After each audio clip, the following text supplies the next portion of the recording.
Alexic, one up towards Darian, who's trying to avoid the graveyard today. Then Zeke's Rise and Karma taken away by Gambit. So taking away that Rise, bit more versatility there. The Ziggs against Overpower and Karma, who's been so successful in support role. There is so much to catch up on right now, but I'm just going to say that all of the junglers are still available. Yeah. Knowing that you've got that Lee Sin up, knowing that Evelyn's there, knowing that Jinzhao's there, I think both Jankos and Diamond are going to have a field day.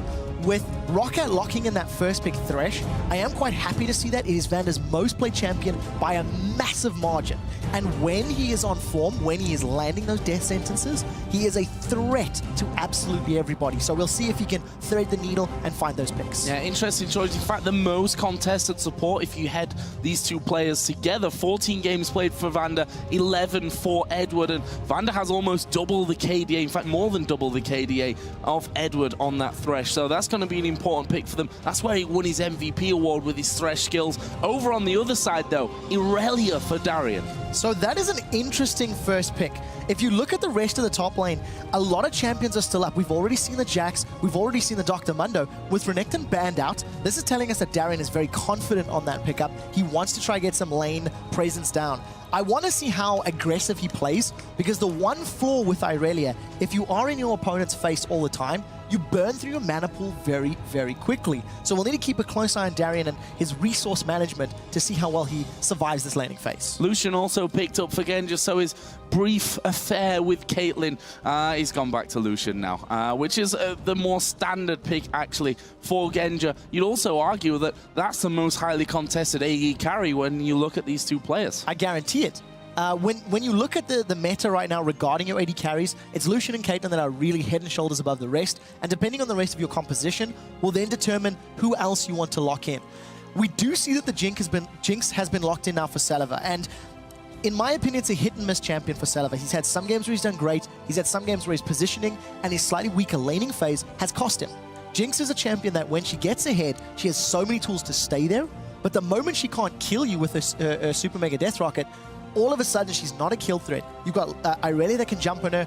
With Kha'Zix still available and most likely going to get locked in, he's going to jump on her as well. I'm expecting Saliver to have a tough time against this very mobile, aggressive champions from Gambit. And Xaxus in the top lane going to be bringing out the Jax. First time, actually, that we're going to see Jax for Xaxus so far in this split. And Jax has had his fair mixture, I think we can say, of success and not quite as much success. We all know, though, once or if a Jax gets going, he's a very big threat. Yeah, it's one of those things where there is a time bomb on it. You know, the moment Jax becomes big enough that nobody from Gambit can 1v1 him, they will lose the game.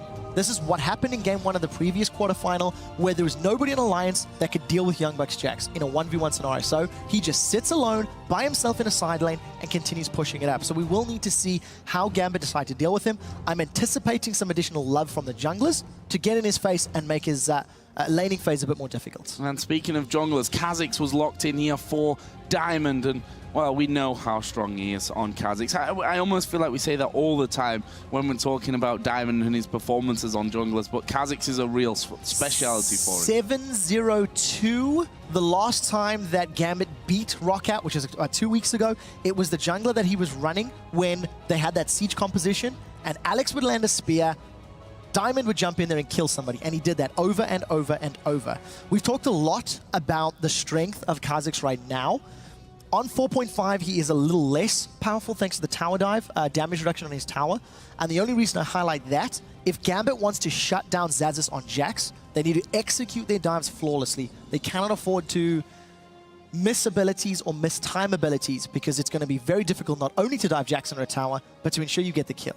And we're also going to see Nami here coming out for Edward, and that will also be a first pick of the season here for Gambit. Edward not picked Nami up until now. I'm just going to completely skip away from the Garen, because that's probably not going to get locked in. I don't think so. And move over to ROCCAT's final 2 picks with Elise and Lulu. What I really find interesting is with Evelyn available, Jankos has decided to go for Elise over the likes of Evelyn.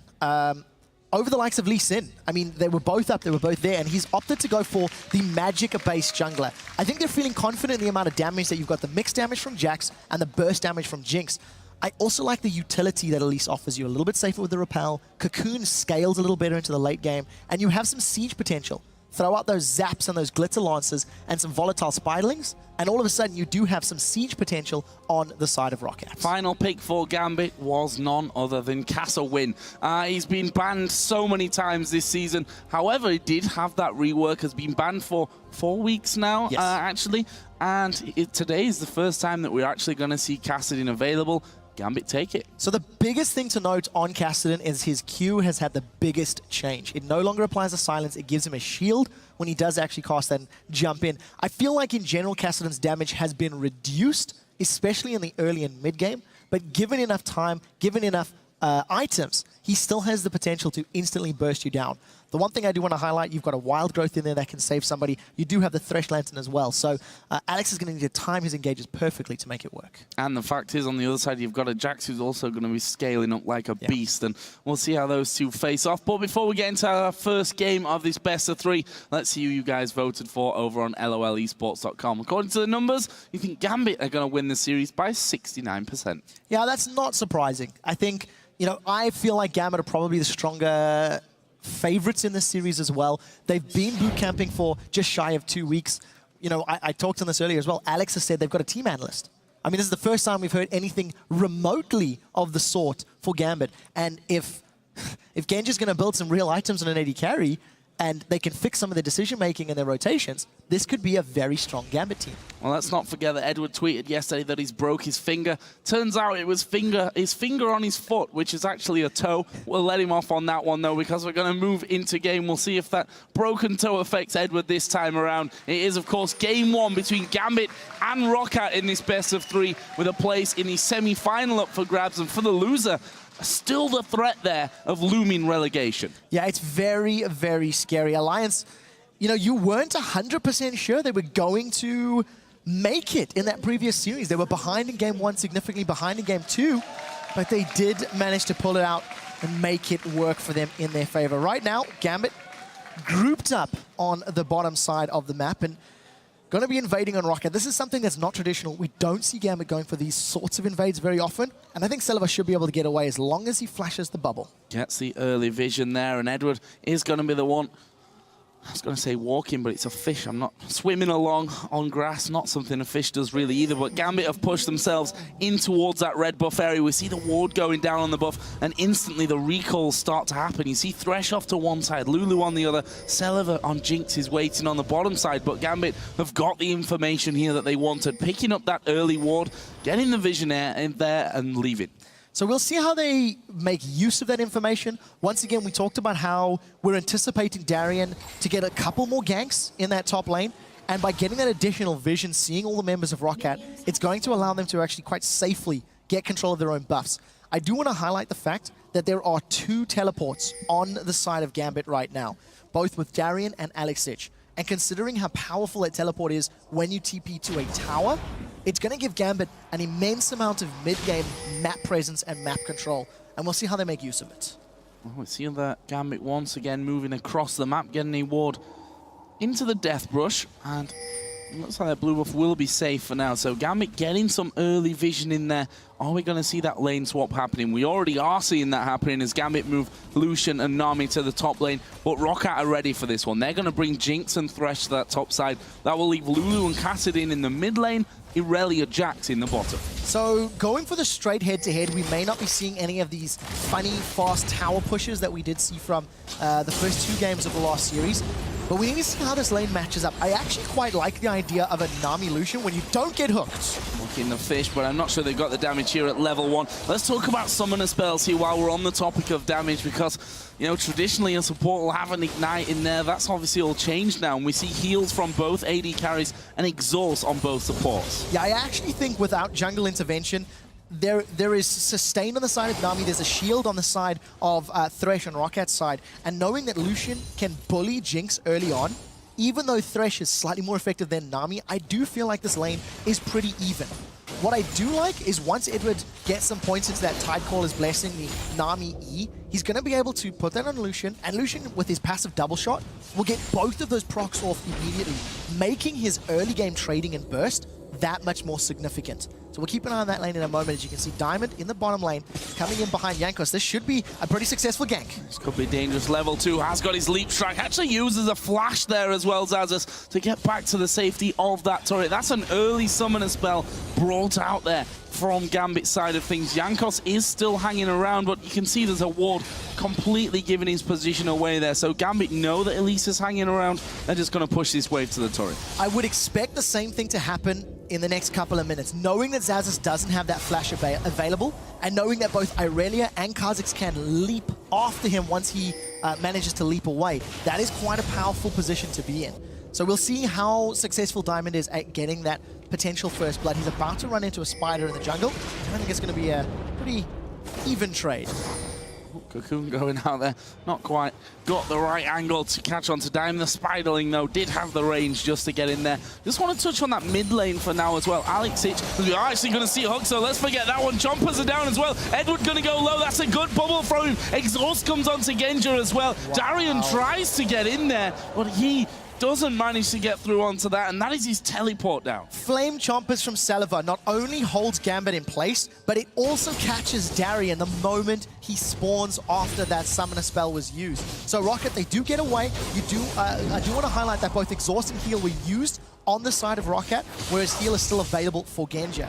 Thanks to Darian using that TP top, he's removed some of that pressure from Alex. But if you look at Alex's CS, he's 25 to 25, tied with Overpower on a melee champion. So this is actually very good CSing in the first 5 minutes. Overpower hasn't been able to punish quite as hard, and you could argue that the fact that Lulu no longer gets 2 Glitter Lancers off could be a potential reason for that. Yeah, we also saw that Crystalline Flash start as we are going to see Saliva going aggressive here on towards Genja. There is the repel. Actually, he had the lantern. We see the teleport coming in on towards that top side. That's Alex Ish this time. They go towards Vanda. There's the flash around and the first blood coming in. It's Edward that secures that one. And they, I think, forgot there was a second teleport on the Gambit side. They've got to keep their eyes out for that. Yeah, and you don't expect 2 teleports before level 6. Neither Irelia nor Kassadin had their ultimates available to actually jump in for those kills. So I think that's actually very good, decisive, aggressive play from the side of Gambit. It has netted them first blood, considering the first attempt was a fail. You do have to call that out. Even though Darian failed that gank, he's actually not even behind on CS. So Zazas did not punish that lead. And speaking of not punishing that lead, Alex went top lane, and we didn't see Overpower stretching anything out in the mid lane either. Only 2 CS in the advantage that he has right now, but that's going to be very even with this wave stacked up, and Alex just continues there to harass things off with that shield, pretty much blocking everything that Overpower throws in. Yeah, and also with Kassadin on 4.5, his passive reduces all of the magic damage by 15% right now, so it's going to reduce a lot of the trading power that Overpower has in these mid to late game team fights. The thing that ROCCAT are going to be looking for as objectives like towers and dragons become more apparent is trying to create this death ball of champions, having Lulu, Jax, Elise rushing through a group of Gambit's members and having Wild Growth being very disruptive. Gambit, on the other hand, they're looking for assassinations. They're looking for Darren to jump on a target and have him blown up by Diamond and Alex Sitch. So the key in these next engagements will be whether or not Gambit can blow somebody up through the Wild Growth. See both jungles actually heading back off into the jungle. They were hovering around that mid lane, but realizing there's probably not much up for grabs on that area of the map. You can see that both Overpower and Alex Itch are level 6 now. That gives, of course, the Rift Walk to Alex Itch and Wild Growth as well on the other side in case that's needed. Edward did just come down from the top there and put himself a ward in position, which was quickly taken away. I want to highlight how much vision Gambit has on the map right now. We will in just a moment. Zazas fancies a chance of Darian. I'm not sure he's got the damage to actually finish him without going under the time. In fact, Darian going very aggressive in there. We see that Zazas has a level advantage onto him. That's not going to last too long, though. And we'll see if Darian just throws his ultimate straight out here to bully Zazas out of the lane. Apparently doesn't need to. Zazas wants to recall. Yeah, probably saving it a little bit for the additional regen if a fight were to break out. If you look at the minimap, the number of wards that Gambit have down right now is very important to note. When we were coming into this matchup, we were looking at the ward placements from each respective team, and ROCCAT had a significant lead. They had actually placed 383 green wards to the 245 green wards of Gambit, and you can see on the map already, the stats favor Gambit. So this could have been one of the things that as a team they've been working on in preparation for the playoffs. improving their inferior vision. See a bug waiting there on that top tri-bush. Pink ward was there, so they knew that ROCCAT hadn't spotted him, but as he starts to back away, there's actually a pink ward which will spot him here inside of that death bush. Diamond going to go in there. That's going to be a bit of free gold for him and denying a bit more of that ROCCAT vision. Yeah, and when you've got 2 teleports on your side, all of those wards are doubly important. They give you more avenues or opportunities to jump in behind your opponent's squad. Darian is getting close to having his teleport available as we're about to hit this 9 or 10 minute mark. He does have his ultimate available as well, so that's going to increase his damage potential in any of these upcoming fights. But as it stands, even with the kill on their side, Gambit are not significantly ahead in terms of gold, even though they're doing pretty well in this laning phase. For an attempt here on towards Jankos and Overpower. Darian and Alex Ich both there. They had Diamond just behind them as well on Kha'Zix, but they were spotted early enough from that one, and ROCCAT just decided to back away. Not going to put too much pressure onto that turret. Let's have a look at the AD carries, because there's a bit of a difference building there. 79 to 59 CS. Good solid lead for Genja early on. Yeah, and you expect that lead considering Selva and Vander have had to deal with 2 teleports. They've had multiple members of Gambit in their lane trying to shut them down. So I actually think Genja's doing a very good job at CSing, considering he's also been engaging in those fights. When the teleports have come in, he has actually peeled away from the minion line to try and set something up. He does have an assist to his name from that single kill. I do, however, like the pick potential that Vander has on Thresh. If he can land a death sentence, combine it with a cocoon, and then a counter-strike from Xaxus, it is going to allow them enough time to find kills. But the key is, of course, to not fall further behind. Xaxus may find himself between an Irelia and a Kha'Zix, because Diamond, he's not going to cancel his... Oh, he just cancels his recall. I think they're going to fancy a chance of Jax here. Well, we actually see as well, over 10 minutes into it now. Elise is in the bush. Yeah, Elise is waiting there. We are going to see a Diamond ulting into this one. They're going to go for Xaxus. Can they finish him off? He's down to half HP. Jankos, though, becomes the target of this one. There's a flash in from Diamond. It's Darian that gets the kill. Xaxus able to jump away, though. That's a nice kill picked up by Gambit. Yeah, the amount of damage returned was just so much higher. Irelia with the hidden style is going to do a little bit more on each and every auto attack than Jax is. Jax needs multiple attacks to hit that same burst. I do want to give props to Jankos, though, or to Xaxus. Oh, Alex is going trading. I want to give props to Xaxus because he did actually move himself closer to Jankos to try and reduce some of that isolation damage from Diamond, but unfortunately it was too little, too late. And we do see Overpower and Alex trading. Here comes Diamond. Alex needs to be careful, though. He's decently low from this. Avoid spikes not connected, though.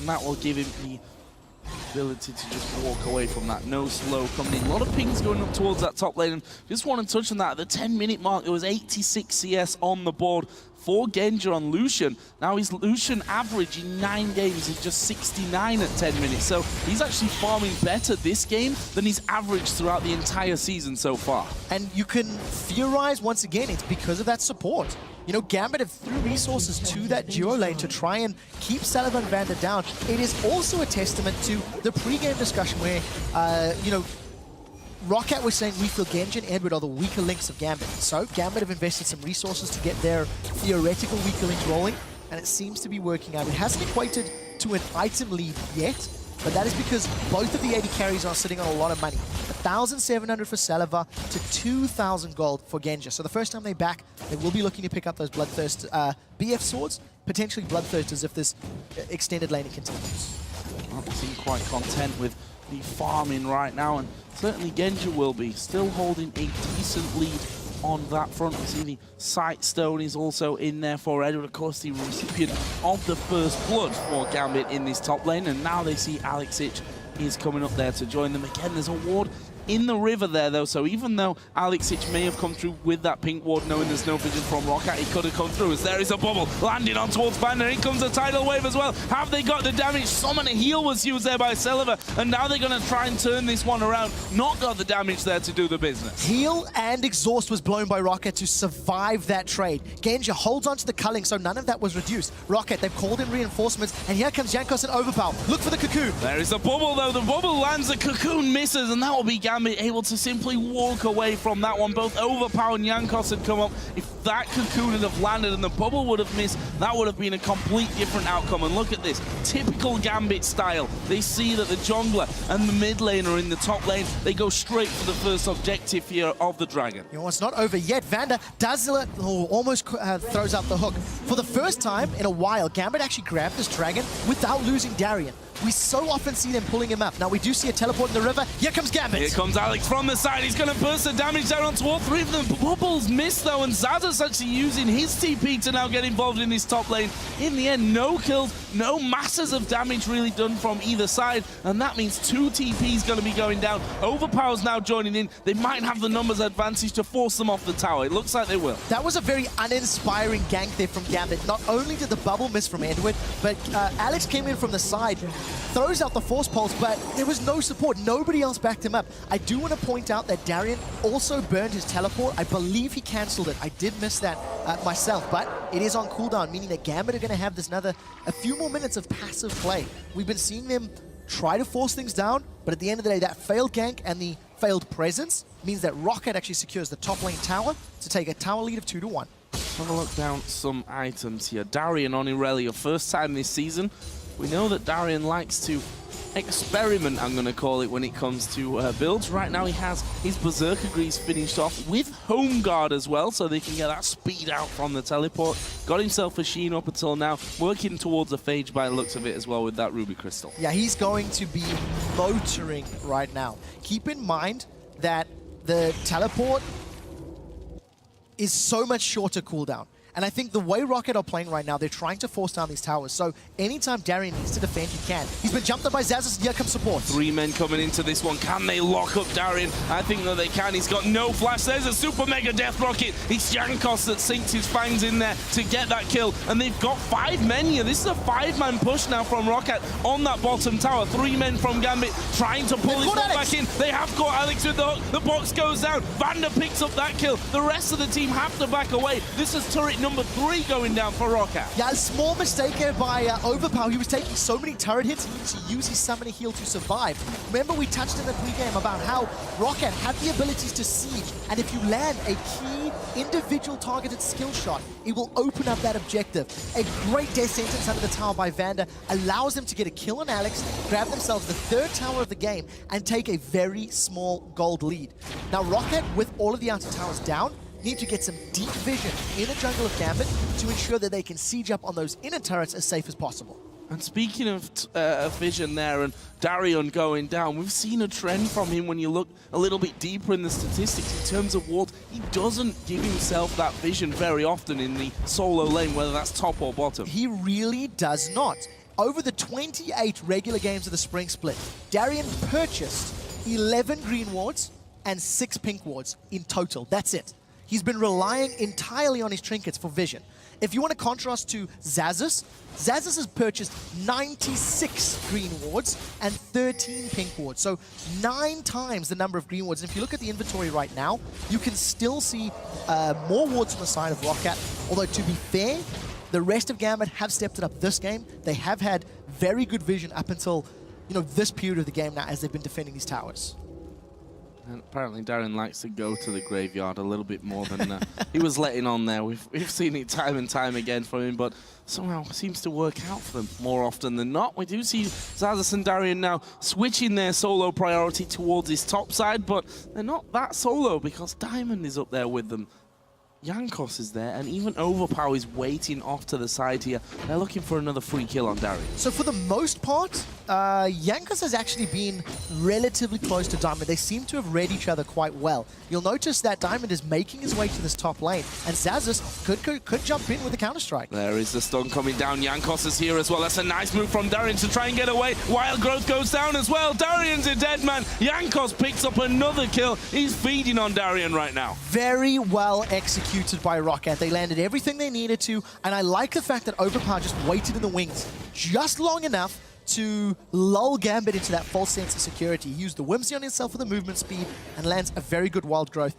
Regardless of the tenacity and the crowd control reductions that Aurelia picks up, when you've got a constant slow from Wild Growth and you've got a knock-up that cannot be reduced, it just makes it all the more effective. So Well played to ROCCAT. They extend a very small gold lead, but we're still looking for more vision from them. We're still looking for more map control, because truthfully, it's still actually very even despite them having the tower lead. Interested to see how this next minute leading into the Dragon all pans out. As you said, the last Dragon went over to Gambit. A capitalization really on the positioning of ROCCAT as they sent their mid laner and jungler towards the top side of the map. This time around, ROCCAT have both their AD carry and support down there, but there's still no real vision of that Dragon area here with less than a minute to go. Overpower Genja just butting heads somewhat in this mid lane as well. Overpower now got himself that Athene's Unholy Grail with a blasting one. Kassadin, let's touch on him. We've not seen him for a good while because he's been not only reworked but banned a lot before that. Rod of Ages is done for Alex. So considering this is the first time we've seen the reworked Kassadin, I think we have to give a lot of props to Alex for doing very well in the farming game. Yeah. He's actually slightly ahead of Overpower with the teleport to the top lane and before 20 minutes. I do feel that, yes, Lulu is still a little bit weaker thanks to the changes on her health picks, but you should still be able to bully Kassadin. You are still a melee versus a ranged. You have the tools to your credit. So either Overpower slacking or Alex is just that good. We do see Xaxus and Darien, and here comes Alex as well. Oh, Alex just waiting for this one, waiting for Xaxus to go low, but he jumps on towards Darien. Darien dodges off there just in time to stay alive, and now Alex is going head-to-head with Xaxus, who's doing a fair old chunk of damage. Will he jump over to Darien? No, he won't. Darien got the health back. That'll be a kill. The Dragon, in the meantime, did go down, though, in favor of ROCCAT. So overall net game for ROCCAT, because they even out the Dragons at 1-to-1, they actually come out ahead in the goal. I do want to talk about how scary that is for Gambit, though. That is 2 members of Gambit that was required to seriously focus down Xaxus. It took a lot of time, let's go with that one, to actually kill him. And that is a Jax without any defensive items. In 4.5, the scaling runes have actually been tweaked. They are slightly more effective. And I believe that Xaxus is running a fair number of them, so it's going to allow him to scale a little bit more effectively into this late game without investing so much gold right now. Which Jax player goes defenses? You don't need those things. We've seen that right there. Although no kills to his name yet, he is becoming a little bit of trouble for Gambit. We'll see how that all works out as Alex Ich gets himself another blue buff. He's up to 154 CS, still bang level at this point with Overpower's Lulu. Sure he'll be happy with how that one is working out for him. We've also seen Trinity Force now being completed by Darian's Irelia, 1-2-1, and still lacking when it comes to CS if you compare that over towards Xaxus. Overpower, you're going to get chased down by Genja, playing very, very aggressive through the ward over there into that Wraith camp just to check it out and maybe follow through onto Overpower, but as he sees him back away, he'll say, okay then, free Wraith camp for me. Yeah, great play there by Genja. Just very good mechanical ability. Chasing through an Overpower. He doesn't have a lot of defensive stats. He's relying purely on that shield to stay alive in those situations. Now, we haven't seen that ROCCAT have been unable to make a map impact. They do hook Diamond, but nobody's really close enough to support. And I think ROCCAT are looking for situations, looking for a way to invade Gambit's jungle risk-free, or safer would be a safer way to put it. Selva, he's going to get dived. Yeah, I don't think he's going to get away from it either. That's 3 men coming in, but Wild Growth comes out. Darian sank into it. Xaxus gets that one. Incredible stuff. Slow is flashed away from there by Diamond. Alex Ich will rift walk. It's all about the hook. He has to flash it. I don't think he had the range anyway, but better safe than sorry there. And that, from what looked like an easy finisher onto Selva, turned out to be a nightmare for Gambit, and they're going for Baron. I cannot believe how close that was to Selva going down. The summoner heal plus that Wild Growth keeps him alive. Now they're on Baron and they are going to shred through this. There's nobody really close by. Now Diamond's coming in. There's a teleport as well. Teleport coming to the backside. Baron is already very low. The tidal wave going to go through the middle of the team. There is a Baron taken by ROCCAT. They get the kill as well. We did see Thresh goes down, but Darian's diving in there. Alex Ich is there as well. Darian is going to die from this one, but both Genja and Alex Ich doing masses of damage. There's a good repel away, but he can't get away from the damage. Double kill for Alex Ich. A 4 for 2 in the end. Yes, ROCCAT got that Baron, but the kills were nice from Gambit afterwards. Hashtag not worth. ROCCAT rushed down the Baron, but they didn't get it down quickly enough. Trinity Force was not completed on Xaxus, and yes, there's a Zeal and a Bloodthirster sitting on Selva, but truthfully, the amount of damage that was coming down from the Gambit squad and the number of directions of threat. You have a tidal wave flinging from the right-hand side. Diamond comes from the top. Alex is waiting in the wings on the right. And because of the amount of presence that ROCCAT needed to deal with and focus on, by time Darian arrives, the rest of Gambit have got superior positioning. Great exhaust on Xaxis makes his couple of seconds of fight impact somewhat meaningless, and a very quick kill into Saliva allowed them to just clean up this fight very efficiently. 2 for 4. Baron does go to ROCCAT, so I think probably net gold gain is still sitting with ROCCAT, but you can't deny the power and the impact of removing that buff from the members of the team in favor of Gambit.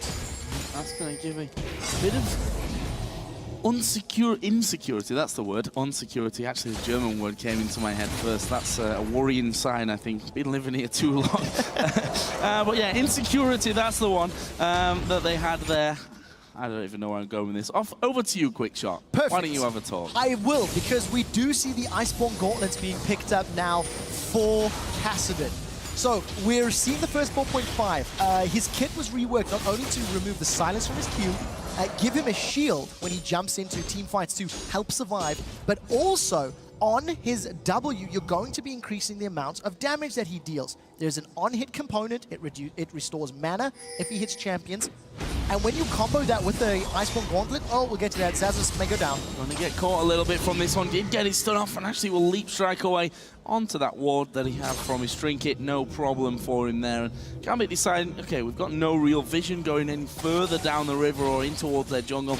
Let's just let him have that one and escape from it. We've got 45 seconds here, 3/4 of a minute until that dragon comes up once again. Sits at 1 apiece right now with ROCCAT taking the last one. Slightly superior vision for ROCCAT near the bottom half of the river. And just to finish up the point on that gauntlet, because of the changes to Kassadin and having his nether blades dealing that magic damage, when you combine the Sheen Burst plus the zone control that's going to give you with the slow, it buys him a little bit of time. Rift Walk in, get the slow, start to mitigate, use your shield from your Q, and Rift Walk out, in theory.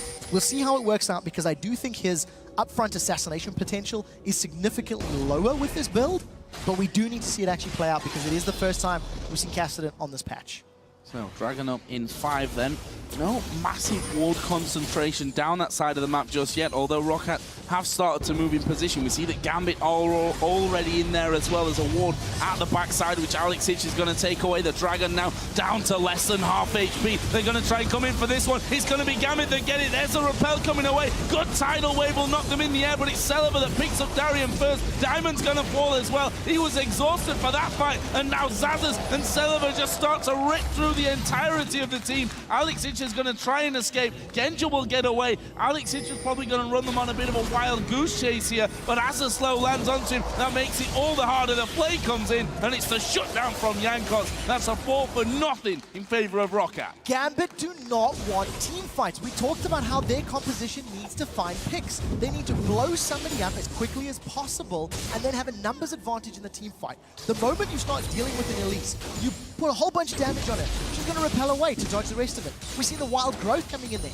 It's so difficult to focus down on Jax, who's going to throw down his ultimate and get bonus resistances. So at the end of the day, Gambit stayed grouped up, and they didn't blow somebody up. They have re-engaged now. Overpower may get taken out, or not. Or not. Darian might get taken out. He went a little bit too deep on that one. The rest of the ROCCAT team's coming in. Wait for the hook to come through. Where is it going to go? Vander throws it out. He catches Edward at the back. Goes straight in. Wild growth knocks Darian up as well. And that's 2 more kills for ROCCAT with the turret as well. Diamond is trying to get away. Saliva going very, very deep on that one. Alex Hitch tries to burst him down, but they've got tower takedown potential as the hook lands onto Alex. He walks to safety again, but the in-him turret's down, and ROCCAT are going for the in-him. There's nothing that can stop them right now. Alex and Diamond, if they want to commit, I'm convinced they're going to get dropped down. ROCCAT are landing so many skill shots, one after the other, and every time they connect, Gambit lose objectives. The problem that Gambit have right now is their wave clear is so reliant on their ultimates. There's not the greatest AoE from Kha'Zix. Irelia is going to rely on her Transcendent Blades and Lucian on the culling. Outside of that, it's such risky wave clear, which is why every time ROCCAT get close to those towers, they seem to find those kills. It happened 10 minutes ago in the bottom lane. It happened 3 seconds ago in the middle lane, and I do believe it's going to continue happening until Gambit can find better vision and find more picks. And I hate to say it again, but Darian, Not sure what he was thinking there. He went far too deep. ROCCAT had all moved around from that bottom lane. Again, credit has to go over to Vander, who's hit some absolutely exquisite hooks here. Even the last one onto Alex, which couldn't be followed up on for obvious reasons there. That Kassadin got far too much mobility, but again, we saw the power of Xaxus diving straight into the middle of the team as well. Trinity Force, Blade of the Ruin King. He's going to be working himself up towards that Randuin's here shortly as well. This is the kind of Jax that you don't want to find yourself up against. 100% kill participation for Overpower. If you want to see somebody that is reading the tempo of this game and is at the right place at the right time, he has saved his teammates every single time that Wild Growth has been used. You could create a compilation of him saving ROCCAT members. Celev on the top lane after the dive. In the river, saving Yankos after the dive. Throwing it on Vander after that last tower dive. It's just every single time he's connecting and he's making it count. I do want to touch on an item build very quickly because a Warden's Mail has been picked up. So maybe it's Kassa Tank instead of Kassa Win or Kassadin or however you're going to go for it. Not a traditional build. I do think that is very important considering how many auto attackers there are with Jax as well as Jinx in your face. So we'll see how it pans out with this tank Kassadin because I'm not convinced so far. Time to do the damage, could be now as well. Baron has come back into the game. The last one, of course, went to ROCCAT, but Gambit picked up the kills directly afterwards. Will that change this time around? ROCCAT are already doing the work on the backside there as we see Alex here, split pushing away on the bottom side. He, of course, has that teleport available to him. Xaxus doesn't have the teleport, which means that ROCCAT have to make a decision here. It means that Xaxus is going to have to try and keep Alexic down on this bottom side of the map if he's wanting to get involved. There is the Blade of the Ruin King use. Xaxus going to go in. Is he going to get the stun off? No, Alex just walking just out of range. Yeah, you never really think Jax is going to be able to 1v1 Kassadin thanks to that Rift War cooldown. He'll get some auto attacks, but not going to be enough. Darian is waiting in the wings. I lie entirely. It wasn't. And we do see that Gambit secure their own red buff. They needed multiple members there out of fear of the invade. You'll see that ROCCAT have got much better vision in and around the Baron pit, and Gambit haven't left this red buff area. So I'm wondering if they're afraid that a sneaky Baron is going to be going on, or ROCCAT are going to be forcing the objective. Yeah, I did see the ward in the pit. Ward just thrown down in there, so they at least know that nothing directly in the pit is going on right now. But Vander again getting into position. Got those Moby boots, so he's got a fair bit of pace on him. And he moves through, gets another ward into that curved rush, and he's going to try and clear things out here. Diamond just stalking off to the back, and he's in full vision of Vander. So Vander, you saw him step back there, a little bit cautious as to whether that Kha'Zix is going to jump over. Again, we see Xaxus dive onto Alex. As you said, though, you can't really lock down a Kassadin. No, I really don't think that you can. I'm trying to understand what Gambit's thought process is with this composition, because if you've got multiple assassins, you have upfront burst and you want somebody to execute. I wonder why they didn't go for a Jinx as their AD carry. Yes, it would have been a bit riskier, but they would have had the damage to close out those fights. Right now, though, you do see Baron has been started. Gambit coming in from the sides. They peel for Diamond. Oh, Diamond, though, he's going to get cocooned, and he's going to go down. That was brilliant stuff. You saw the ping ward put in position there, gave them the vision, not invisible anymore, and the Baron is going to go for a second time in a row over to ROCCAT. At this point in time, ROCCAT already have a composition that is better at sieging turrets than Gambit's is at defending them. They just need to group up. Knowing that Jax has teleport also allows ROCCAT that air of safety to split push with a 4-man team in one lane and leave Jax as a 1-man team in another lane.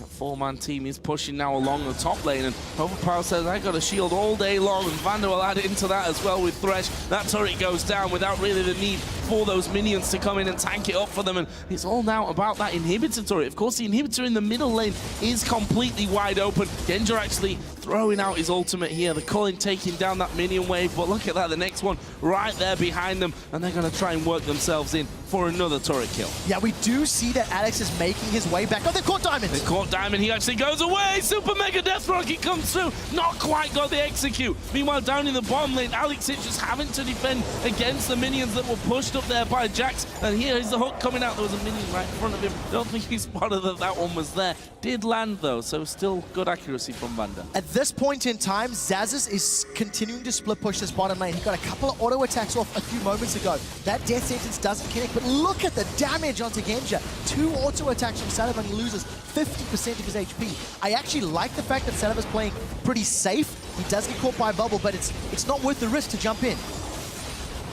Damage on the thrown out here. Genja trying his best to poke them back from this one. Edward almost at half HP once again, and not a fear for that hook. And look at that bottom lane once again. We see Jax continuing to move up closer on towards that turret. They've actually pulled Alexic away from this one. They're going to go for the 5v4. Box comes down. Alexic getting caught in the cocoon. There is a tidal wave going over as well. A good bubble comes in, but look at Celiva with the wild growth on. And now Jax is in the fight. He's absolutely hammering away on them. Darian's going to fall. That's 2 men down. All 5 members of ROCCAT are still alive on this one. They're going to take the inhib turret. The inhibitor will fall as well. And now they chased over on towards Siren. The hook doesn't land. Well, that's the first inhibitor. The second one will go down. They can take that bottom side, if not finish it. There are so many minions coming through the middle of this lane, and part of the reason that fight was so convincing for ROCCAT, after the 3-man bubble from Edward, Xaxus lands a 3-man counter-strike, locking up the entire Gambit team. Gambit panic, trying to focus him down. They've caught Diamond. They've caught Diamond. The flay will knock him back into sure death. Now Genja is going to be the focus. One more hit will do it. That's another kill for Celiva. The Nexus turrets are already gone, and it's ROCCAT that pick up game number 1 here in the quarterfinal. Absolutely phenomenal performance. We see new champion picks coming out of the side of Gambit. The Irelia, the new Kassadin, as well as that Nami. And truthfully, while the Nami bubbles I do feel were very good, I'm not entirely convinced by that Irelia and that Kassadin. I think as a composition, had Gambit got ahead early, they had the ability to dash in and find kills, but that wasn't the case. And every time they were looking to kill somebody, a wild growth came down from overpower, and it was like, yeah, what do you want to do now? Your burst is gone. Every single time those wild growths as well. The first one that we saw, the first spectacular one, was Celiva in the top lane. We thought, sure death coming in. There's 3 or 4 men diving him. Wild growth knocks him up in the air. They end up turning that fight around. And that continued throughout the game. We saw the fight where Darian, after they'd already lost 4 men, Darian